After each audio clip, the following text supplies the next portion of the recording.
სრულიად საქართველოს წმინდა ილია მართლის საზოგადოების მიმართვა ემიგრაციაში მყოფ საქართველოს მთავრობას. რენეგატი ქართველების მიერ განხორციელებული, კრემლიდან ინსპირირებული 1991-12 წლების სახელმწიფო გადატრიალება მიზნად ისახავდა დამოუკიდებლობისათვის მებრძოლი ქართველი ერის დასჯას. ამისათვის მათ დაიწყეს რუსი ადამიანების უფლებათა დამცველის სახაროვის მზაკრული გეგმის საქართველოს როგორც მცირე იმპერიის დაშლის განხორციელება. ქვეყანაში დააბრუნეს საბჭოთა კავშირის პოლიტბიუროს წევრი, საბჭოთა კავშირის საგარეო საქმეთა ნამინისტრალი, საბჭოთა უშიშროების მუდმივი წევრი ედუარდ შევარდნაძე. მანაც არ დააყოვნა და დაიწყო საომარი მოქმედებები აფხაზეთში და ინსპირირებული ეთნოკონფლიქტები ეგრეთ წოდებულ სამხრეთ ოსეთში.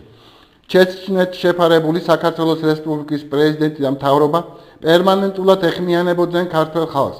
პრეზიდენტის მიერ მრავალი განცხადება და მოწოდება იქნა გავრცელებული საქართველოსა და საერთაშორისო ორგანიზაციებში. იგი მუდმივ კავშირში იყო საკუთარ ხალხთან. მიუხედავად იმისა, რომ ქვეყანაში დესპოტიზმი სუფევდა, იძარცებოდა ქვეყანა, ჯინვარებდა ომი, ბულდოზერებით შეუსვენებლი ვითხრებოდა სამარეები. აფხაზეთიდან დევნილები ჭუბების უღელტეხილზე გზადაგზა მარხავდნენ გათოშილ ბავშვებსა და მოხუცებს. ხალხი მაინც არ კარგავდა იმედს. იმ დროს, როდესაც არავინ ელოდა, საქართველოში დაბრუნდა ზვიად გამსახურდია და მთავრობა. არ შევჩერდები იმ ემოციებზე, რომელიც იმ პერიოდში სუფევდა ქვეყანაში.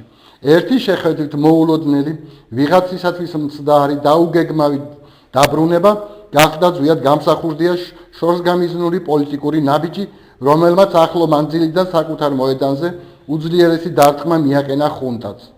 სამწუხაროდ, ზვიად გამსახურდიას პოლიტიკური აქტივობა 1993 წლის 31 დეკემბერს შეჩერდა.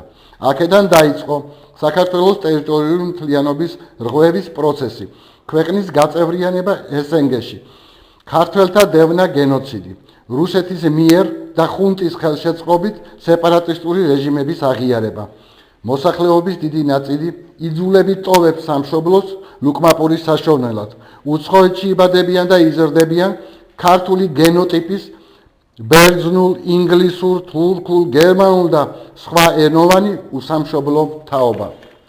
ჩამოშლილ გაძარცვულია ეკონომიკა, სოფლის მეურნეობა, მრეწველობა. ცრუ პატრიოტები, ავაზაკნი და მეძავნი ლაღობენ და მოძღვრავენ ერს. საქართველო და ქართველი ხალხი დარჩა ღვთისანაბარა. ღვთისანაბარა დარჩენა უპატრონობის ტოლფასია. უპატრონობა დაუცველობას ბადებს. დაუცველობა კი დიდი სულიერი დეპრესიის მიზეზი ხდება. დღეს ქართველი ხალხი დიდ სულიერ დეპრესიაშია, რადგან არსაიდან ხმა, არსით ძახილი. 18 წელია ქართველ ხალხს დამცირების მეტი არც ერთი მანუგეშებელი, ოპტიმისტური სიტყვა არსმენია.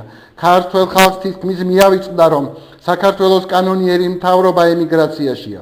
ვის შესახებაც ინფორმაცია არსებობს, საქართველოს რესპუბლიკის პრემიერ-მინისტრი ბატონი ბესარიონ გუგუშვილია. დანარჩენი მთავრობის წევრთა შესახებ არაფერია ცნობილი.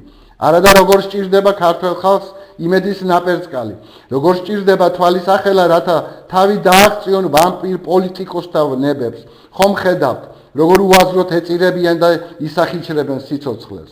მიუმართავ ემიგრაციაში მყოფ კანონიერ მთავრობას, გააქტიურდით.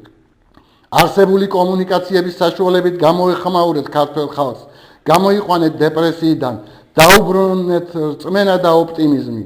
ოთარანთქვრივის არ იყოს, მკვდარს არ აეშველება რა. ეს გამხნევება სჭირდება, ეს თქვენი მოვალეობაა. საქართველოს გადარჩენა თქვენი სულიერი მისიაა.